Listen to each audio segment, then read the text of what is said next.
छोटी बड़ी खबरों के लिए जुड़े रहिए बुंदेली न्यूज चैनल के साथ। चैनल को सब्सक्राइब, लाइक और फॉलो करें। बुंदेली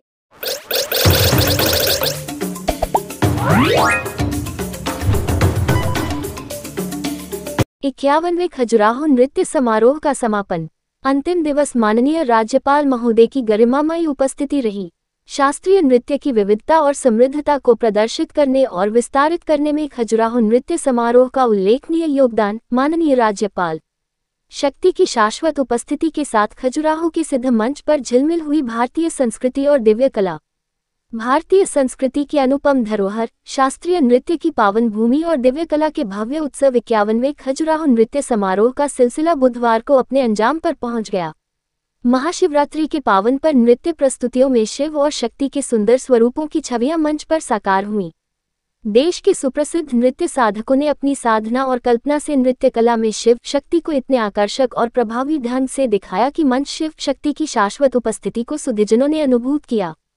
मध्य प्रदेश शासन संस्कृति विभाग के लिए उस्ताद अलाउद्दीन खां संगीत एवं कला अकादमी द्वारा भारतीय पुरातत्व सर्वेक्षण, मध्य प्रदेश पर्यटन विभाग एवं जिला प्रशासन छतरपुर के सहयोग से आयोजित 51वां खजुराहो नृत्य समारोह अनंत स्मृतियों के साथ समापन हुआ।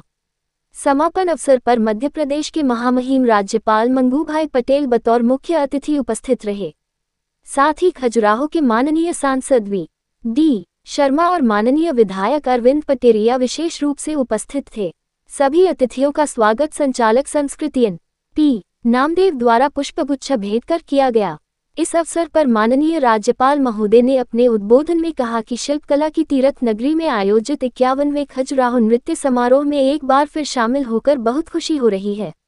मध्य प्रदेश संस्कृति विभाग के तत्वावधान में 139 नृत्य कलाकारों ने 24 घंटे 9 मिनट 26 सेकंड तक लगातार नृत्य कर जो गिनीज वर्ल्ड रिकॉर्ड बना है, वह हमारी संस्कृति की गौरवशाली धरोहर का प्रतीक है।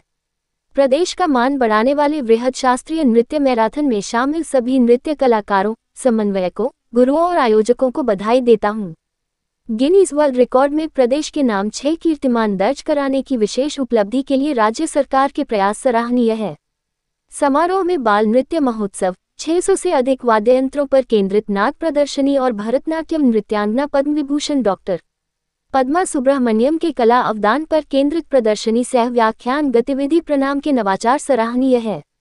साथ ही चित्रकथन, रूपंकर कला पुरस्कार से पुरस्कृत चित्रकारों और शिल्पकारों की प्रदर्शनी, शिल्प और व्यंजन मेले के आयोजन समारोह की विविधता को समृद्ध करने के प्रशंसनीय प्रयास हैं। बुंदेलखंड की धरती में शौर्य और साहस के साथ कला और संस्कृति का ऐसा संगम है जहां शस्त्र और शास्त्र के समन्वय की पराकाष्ठा देखने को मिलती है। अद्वितीय वास्तुकला, सांस्कृतिक धरोहर और ऐतिहासिक विरासत की नगरी खजुराहो भारतीय संस्कृति और कला का अद्वितीय गौरव है। खजुराहो नृत्य समारोह हमारी शास्त्रीय नृत्य की विविधता और समृद्धता को प्रदर्शित करने और विस्तारित करने में उल्लेखनीय योगदान दे रहा है, जिसने भारतीय कला और संस्कृति की विविधता में एकता को देश विदेशों में मजबूत और बढ़ावा देने का अभूतपूर्व कार्य किया है। नृत्य समारोह में विभिन्न कलाओं के अद्भुत समागम से खजुराहो अब कलाकारों की नगरी के रूप में अंतर्राष्ट्रीय स्तर पर स्थापित हो गया है। इसी का सुखद परिणाम है कि आज यह आयोजन कला प्रेमियों के अद्भुत समागम के साथ पर्यटन का विशेष आकर्षण केंद्र भी बन गया है। सभी कला साधकों से मेरा अनुरोध है कि भारतीय लोक संस्कृति के आध्यात्मिक और भौतिक पक्षों को अपनी कला के विभिन्न रूपों में प्रस्तुत करें। हमारी कला के एकत्व भाव को अपनी कला साधना में प्रस्तुत कर भारत की सांस्कृतिक समृद्धता को विश्व के हर कोने तक ले जाने के लिए भावी पीढ़ी को तैयार करें। भारत की समृद्ध गौरवशाली प्राचीन और ऐतिहासिक कला संस्कृति के साथ यह कला और संस्कृति की अनुपम और अद्वितीय प्रदर्शन स्थली के रूप में खजुराहो नृत्य समारोह विश्व में अपनी पहचान बनाए। आशा है कि खजुराहो नृत्य महोत्सव हमारी उत्कृष्ट पाषाण शिल्पकला के साथ हमारी शास्त्रीय कलाओं को विश्व पटल पर और विस्तारित करने में सफल होगा। मैं एक बार पुनः समारोह में शामिल सभी पद्म पुरस्कार और संगीत नाटक अकादमी पुरस्कार से विभूषित कलाकारों को बधाई और शुभकामनाएं देता हूं।